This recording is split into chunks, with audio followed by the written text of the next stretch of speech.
Amen. Well, if you have a Bible, please turn to 1 Kings chapter 19, and we're going to look at verses 1 through to 21. 1 Kings chapter 19, verses 1 through to 21. And this is God's word to us this evening. Ahab told Jezebel all that Elijah had done, and how he had killed all the prophets with the sword. Then Jezebel sent a messenger to Elijah, saying, "So may the gods do to me and more also, if I do not make your life as the life as one of them by this time tomorrow." Then he was afraid, and he arose and ran for his life and came to Beersheba, which belongs to Judah, and left his servant there. But he himself went a day's journey into the wilderness, and came and sat down under a broom tree. And he asked that he might die, saying, "It is enough now, O Lord. Take away my life, for I am no better than my fathers." And he lay down and slept under a broom tree. And behold, an angel touched him and said to him, "Arise and eat." And he looked, and behold, there was at his head a cake baked on hot stones and a jar of water. And he ate and drank and lay down again. And the angel of the Lord came again a second time and touched him and said, "Arise and eat, for the journey is too great for you." And he arose and ate and drank, and went in the strength of that food 40 days and 40 nights to Horeb and to the mount of God. There he came to a cave and lodged in it. And behold, the word of the Lord came to him and said to him, "What are you doing here, Elijah?" He said, "I have been very jealous for the Lord, for the God of hosts. For the people of Israel have forsaken your covenant, thrown down your altars, and killed your prophets with the sword. And I, even I only, am left, and they seek my life to take it away." And he said, "Go out and stand on the mount before the Lord." And behold, the Lord passed by, and a great and strong wind tore the mountains and broke in pieces the rocks before the Lord. But the Lord was not in the wind. And after the wind an earthquake, but the Lord was not in the earthquake. And after the earthquake a fire, but the Lord was not in the fire. And after the fire the sound of a low whisper. And when Elijah heard it, he wrapped his face in his cloak and went out and stood at the entrance of the cave. And behold, there came a voice to him and said, "What are you doing here, Elijah?" He said, "I have been very jealous for the Lord, the God of hosts. For the people of Israel have forsaken your covenants, thrown down your altars, and killed your prophets with the sword. And I am left, and they seek my life to take it away." And the Lord said to him, "Go, return your way to the wilderness of Damascus. And when you arrive, you shall anoint Hazael to be king over Syria. And Jehu the son of Nimshi you shall anoint to be king over Israel. And Elisha the son of Shaphat of Abel-Meholah you shall anoint to be prophet in your place. And the one who escapes from the sword of Hazael shall Jehu put to death. And the one who escapes from the sword of Jehu shall Elisha put to death. Yet I will leave 7,000 in Israel, all the knees that have not bowed to Baal, and every mouth that has not kissed him." So he departed from there and found Elisha the son of Shaphat, who was plowing with the 12 yoke of oxen in front of him, and he was with the 12. Elijah passed by him and cast his cloak upon him. And he left the oxen and ran after Elijah and said, "Let me kiss my father and my mother, and then I will follow you." And he said to him, "Go back again, for what have I done to you?"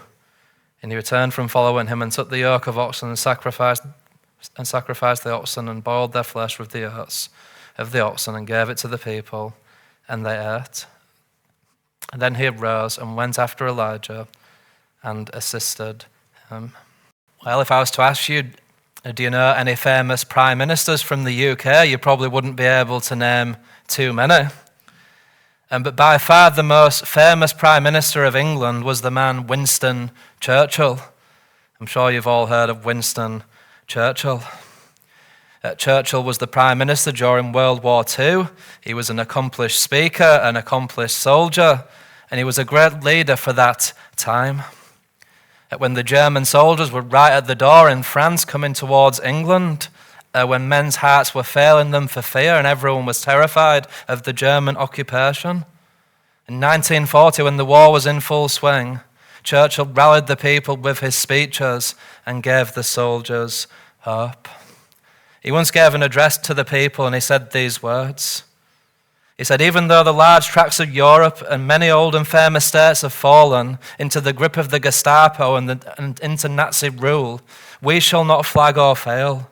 We shall go on to the end. We shall fight in France. We shall fight on the seas and on the oceans. We shall fight with growing confidence and growing strength in the air. We shall defend our land, whatever the cost may be. We shall fight them on the beaches. We shall fight them on the landing grounds. We shall fight in the fields and in the streets. We shall fight in the hills, and we shall never surrender." From the outside, if you were to hear him speak or if you were to see anything Churchill did, he looked like a man of steel and granite, the kind of man who wasn't moved by anything. But even after great victories in war, even after he accomplished great things, Churchill was frequently unhappy in his personal life. He battled with what we call today depression. He called it his black dog. You know, like a dog which follows you around, which you don't really want it to. Maybe you're going for a walk around Kaiti and there's a dog which won't leave you alone. He said that's how depression was to him. It was like a dog that haunted him, following him around, not leaving him alone. His depression was at times so intense that he said when he went on a ship, he would often think about throwing himself over the rail down into the water so he would drown and not have to face everything that was going on in his life. He was a great man, he was a great leader, but he still struggled with this depression. Now, as we come to our passage tonight, we see a man who is far greater than Winston Churchill, another man who was raised up for the times to rally the people, to push back the darkness, and not Winston Churchill this time, but the prophet Elijah. And yet even this great man of God, this great prophet, this great priest, he fell into depression, didn't he? In this chapter, 1 Kings 19, we see Elijah so downcast that he even thinks about asking God to kill him. We see his depression, we see his anxiety, we see his struggle. But in the midst of that, we see something even more wonderful, which is the care of God for his struggling servant. That despite Elijah's silly words, despite some of the things he says and feels, God remains fully committed to Elijah.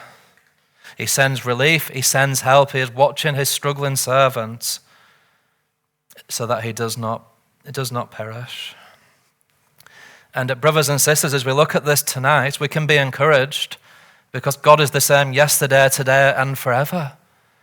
Just as God cares for his struggling Old Testament church, he cares also for his struggling New Testament church, for the church here, Grace Church, Gisborne. He is for us, he is committed to us, he sends us grace, he sends us help when we are struggling, and he will make sure that we do not perish. All this we're going to see in our passage this evening. So to help guide us through this passage, to help us see everything that's in it, I've got two simple points for us which will be up on the screen. Firstly, tonight we're going to see the depression of Elijah, just considering the reality of depression in God's people. And then secondly, we'll see the dedication of God, how he remains devoted to us even in the darkest hour, even when we are downcast, even when we are suicidal.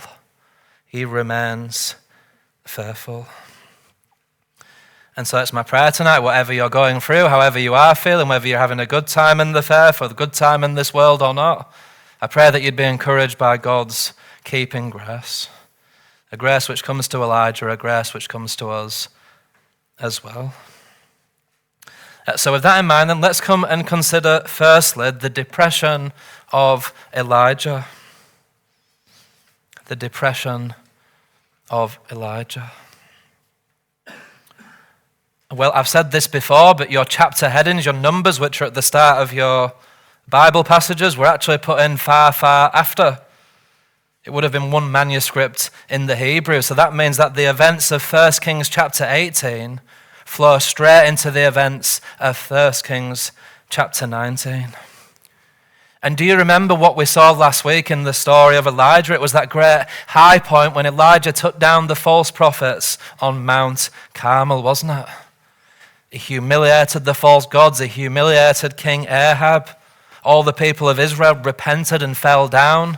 and the false prophets were slaughtered and thrown into the river, all in a single afternoon. It was a great revival, a defining moment in Elijah's life. If you think of Elijah, you either think of his Mount Carmel experience or his chariot of fire exit, which we'll see probably in just a few weeks' time. So there was this great slaughter. The priests were pushed back. And in the midst of the chaos, we're not really sure why this happened, but Ahab managed to escape. It wouldn't have been unjust, would it, for Elijah to execute judgment on the king if God had told him to? And we're not sure how Ahab escaped, but he did, and he makes it back to the palace eventually. And just imagine Ahab having to face his wife. You imagine Jezebel's in the kitchen cooking up the tea. Hey, honey, how was your day? How did it go this afternoon on Mount Carmel? I trust everything went good for you. He says, well, I hate to break it to you, but all your prophets are dead. Baal didn't show up, and Elijah's called down fire from heaven, and now everyone believes in Yahweh again. It would have been bad news, wouldn't it? And Jezebel, as the critical woman she was, she wouldn't have been happy with Ahab's ways. Imagine the conversation when he tells her that all's been lost, all the prophets are dead, the religion of Baal has basically vanished, and it's all been achieved in a single afternoon by one old man in the power of the Spirit.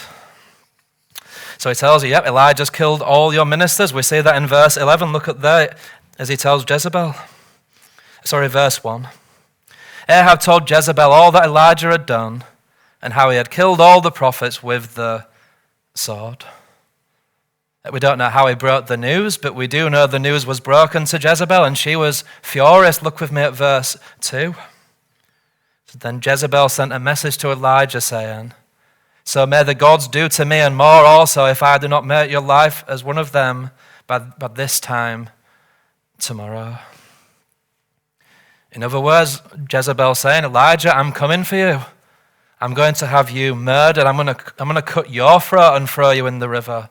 We'll see how much you like to talk then about the God of Israel when you're bleeding out from your neck. Tomorrow you'll be joining them. Mark my words.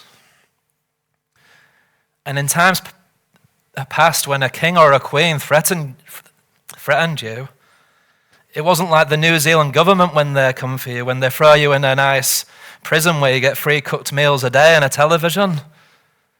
If the king or queen came for you, they would feed you to lions, they would burn you in the furnace, they would gouge out your eyes, they would do anything really which they wanted to do. They would put you to death in a horrible, horrible way. They meant business. This is why it tells us in Proverbs chapter 19, it says the king's wrath or anger is like the roaring of a lion. You see it with Nebuchadnezzar, you see it with the foreign armies, you see it with even the children of Israel, but the rulers were often very vicious when they captured people who were their enemies. So Jezebel sends out the message, and Elijah gets it. And maybe it was by a telegram, maybe it was just a servant who came to him. But either way, it would have been bad news, wouldn't it? You imagine he's on top of the mountaintop now. He's so happy that God's delivered the Israelites from idolatry, that God has enabled him to rid the land of these priests. But all of a sudden his joy is changed into fear. Look with me there at verse 3. This is how it all begins, his depression with the fear. At verse 3. Then he was afraid, and he arose and ran for his life, and came to Beersheba, which belongs to Judah, and left his servant there. But he himself went a day's journey into the wilderness, and came and sat down under a broom tree. His heart was struck with fear, his boldness was gone, and so he ran off into the wilderness so fast that he didn't even take his servants with him. He just ran off into the bush, out into the sticks to get away from Jezebel and to hide. You imagine all the emotions that Elijah felt just within a 24-hour period. All the joy of Mount Carmel would have been forgotten now, wouldn't it? Now he's thinking, I'm going to get slaughtered by this horrible woman, Jezebel, and by her evil husband, Ahab. He's downcast, he's depressed, and so he sits down under a tree, and then It really shows you what's in his heart. The Bible says, out of the overflow of the heart, the mouth speaks. What's in Elijah's heart? Well, look in verse 4. And he asked that he might die, saying, "It is enough now, O Lord, take away my life, for I am no better than my fathers." And you've heard the saying, haven't you? What goes up must come down. That's true emotionally, isn't it? He's had this amazing experience, but now he's down again on his face. He said, "Lord, I'd rather be dead than face what's going on now. Just take me away. Why am I better than any of the fathers who are already dead? Take me and put me with them. I've had enough. I don't want to be in ministry anymore. I don't want to be alive anymore. Just take me and have me killed. I'd rather fall into your hands and you just take me off to heaven." And brothers and sisters, there are times when we feel like that, aren't there? There are times when the darkness can feel so thick, you say, "Lord, just take me away now. I've had enough." Contrary to what many prosperity preachers said, there is a darkness which can fall upon the servants of God. Elijah was a servant of the Lord, if there ever was one, wasn't he? And here he is wishing he was dead, and he's not the first in the Bible, is it? There was another man who sat under a tree. Do you remember his name? He sat down and asked God to kill him. That was Jonah, wasn't it? Jonah chapter 4, Jonah said, "I am angry enough even to die. Now, Lord, take away my life, for it is better for me to die than to live." There are many of the saints who taught this way. Job talked about he wished that he'd never been born, didn't he? He said, "May the day of my birth perish, and the night that said a boy is conceived be gone. Why did I not perish at birth and die as I came out of the womb?" Jeremiah as well, he said, "Cursed be the day that I was born and the mother who gave me birth. Why did I ever come out of the womb to see trouble and sorrows and end my days in shame?" And even the great prophet Moses, he asked explicitly for God to kill him in Numbers chapter 15, didn't he? He said, "If this is how you're going to treat me, please go ahead and kill me. If I have found favor in your eyes, kill me and do not let me face my own ruin." It's an extreme place to be, but it could happen to you. There is a darkness which can come upon us, a depression, and the enemy comes in and we think we'd be better off to be dead. It can happen in times of persecution, times of sickness, but also in times of great happiness. Jonah had just seen revival. Elijah had just seen revival. Even in the good times, strangely, we can think that we wish that we were gone. After we get married, other things come upon us. There's times when darkness clouds all our joys and we ask for the Lord to take us. This is the reality of depression, isn't it? Psalm 42, there are times when we cry, my God, what's going on?" There are times like Psalm 22 when we say, my God, why have you forsaken me?" It's how we feel in the Christian experience. It is a reality, and it's just worth mentioning that in this day and age, isn't it? In a time when all is meant to be glib and happy, you read the Bible, people were not always joyful. So it's quite a sad point. You say, well, where's the hope in that? That's not really an encouragement for a Thursday night. And what's the hope for us when we do fall into depression, when we do fall into a dark space? What's the hope for us even there? Well, it's this which leads us to our second point. We've seen the depression of Elijah. Now let's look at the dedication of God.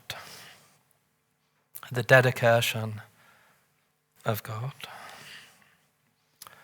Well, sometimes when somebody's feeling very depressed, they say things which they don't really mean, don't they? If you read through the book of Job, he talks about his words of wind. His enemies, his friends who were actually his enemies, and they keep questioning him, asking him questions. And he said, why do you keep taking a man to task for his windy words? These are words of the wind. I don't necessarily mean everything I'm saying here. I'm sure it was the same with Elijah. He's having a meltdown. He's gone in, his feathers have come off. He doesn't know what to do with himself in this moment. And yet here we see God's care for him. The care begins actually in verse 5. Did you notice it there? It says that he lay down and slept under a broom tree. You say, well, Luke, how is that God's care for him? Don't we just always fall asleep every night? Well, No, that's not actually true, is it? Are there not times when you have lied awake at night, completely worried about something, anxious, or you've woken up at 3 a.m. and sat awake for 4 hours thinking about something?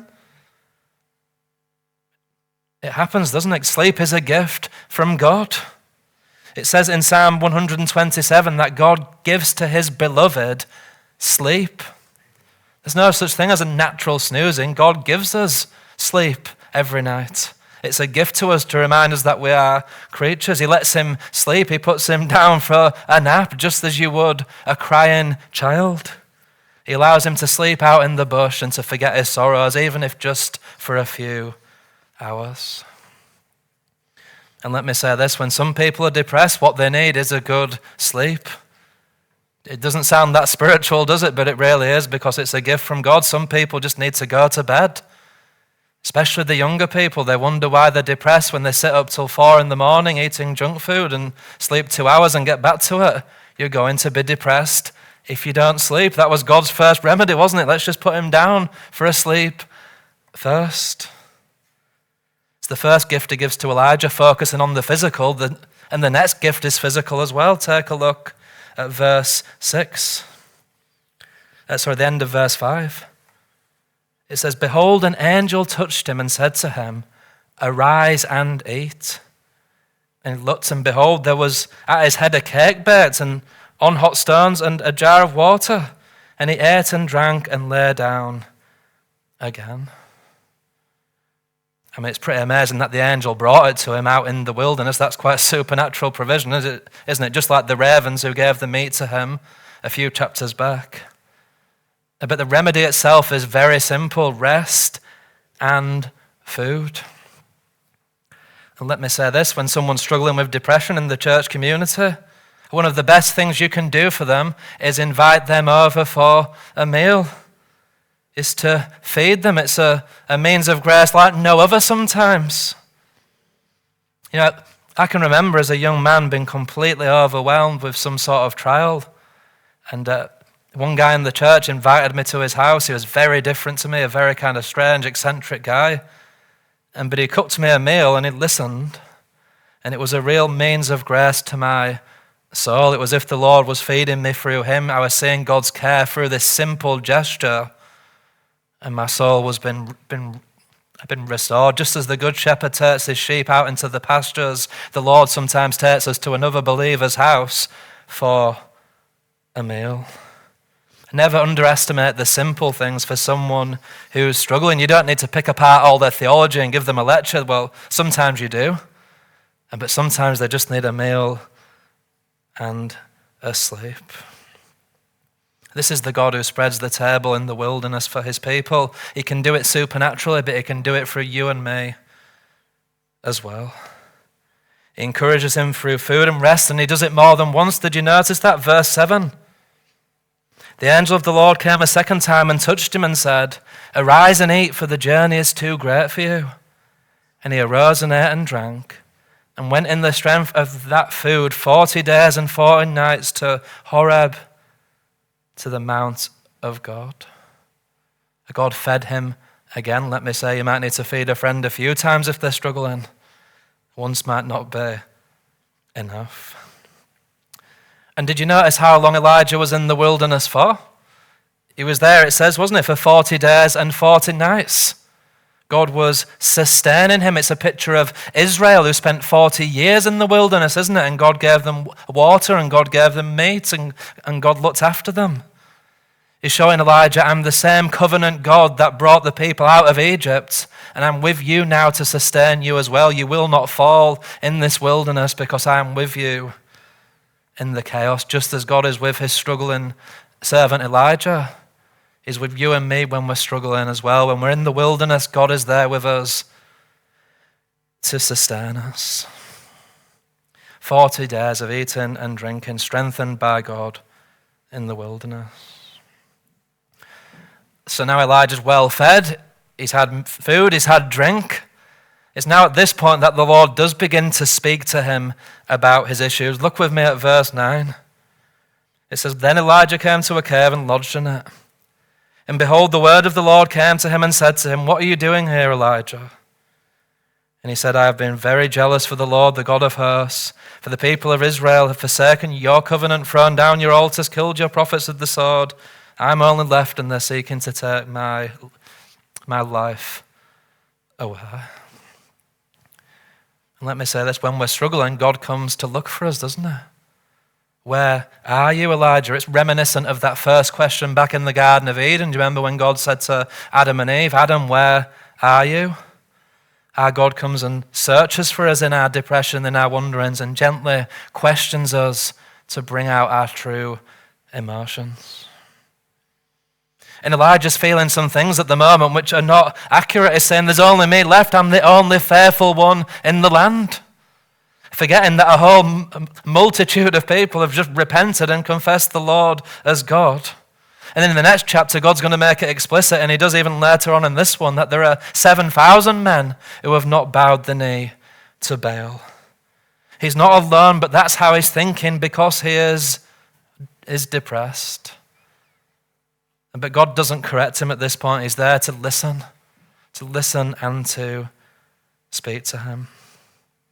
It's the same with us in our struggles. The Lord comes alongside as he speaks, but he also listens because he cares for us as a shepherd cares for his sheep. We see how God answers Elijah's crying in a very supernatural way in verse 11. Look with me there. So Elijah's had a whinge, and God says, go out and stand on the mount before the Lord. And behold, the Lord passed by. And a great and strong wind tore the mountains apart and broke in pieces the rocks before the Lord. But the Lord was not in the wind. And after the wind an earthquake, but the Lord was not in the earthquake. After the earthquake a fire, but the Lord was not in the fire. And after the fire the sound of a low whisper. What does God do for us when we're depressed? He speaks to us to encourage us. It might not be in the big dramatic things like the earthquake and the fire and the wind. But if you listen carefully enough to the word of God, you will find God speaking to you, assuring you that all is well, assuring you that he's going to take care of you for his great and precious promises, assuring you that you're not alone. He speaks, even if it's but a faint whisper. God is always speaking through his word, speaking through his spirit, if we just have ears to hear it. Not in the midst of the chaos and the big things, not in a sign in the sky, but simply through his word, for another believer, through a sermon. God is speaking to you. Sometimes it's but a whisper, but he's there to encourage. What an amazing God. He gives us rest, he gives us food and comfort, he speaks through his word, he listens to us. And he keeps on being gracious even when we don't change straight away. Did you notice that Elijah's not really moved by anything he's just seen? Verse 13. And when Elijah heard it, he wrapped his face in his cloak and went out and stood at the entrance of the cave. In other words, he had a bit of a strop. Covered his face. I'm not going to look at God and his glory and his promises. And yet God still remains patient, doesn't he? He says, what are you doing here, Elijah? He repeats the same lie, which isn't true. And yet God remains gracious, doesn't he? And we could be tempted sitting here on a Thursday night to look down on Elijah and say, oh, why don't you take the encouragement, Elijah? It's pretty obvious God's trying to encourage you here. But you know yourself, if you're in the midst of a depression, sometimes it can be hard to receive the encouragement. Sometimes you need people to say the same thing to you over and over again, and even then you might still be sulking. Even then it might not sink in. This is a real account of depression, isn't it? As you try and help a struggling believer, you might have to speak the promises to them again and again and again. It looks like they're coming out and then they draw back immediately, and it seems that no progress has been made. But God is patient with us, isn't he? He's not like us. He doesn't give up easily. He's got a plan for Elijah and for his life, and he's going to make sure that that plan is executed. From verse 15 onwards, you see that God is determined still to use Elijah in the midst of his affairs, in his office as a prophet. Look with me from verse 15 to 18. The Lord said to him, "Go, return your way to the wilderness of Damascus. When you arrive, you shall anoint Hazael to be king over Syria, and Jehu the son of Nimshi you shall anoint to be king over Israel." And he gives him all these other wonderful jobs. But what's God saying to Elijah? He's saying, you still have a purpose. There's things which you can do for my kingdom. I've not written you off because you're feeling depressed now. You're still my child and you're still my servant. And brothers and sisters, let me say this. One of the things that God does for you in your depression is that he gives you work to do for others.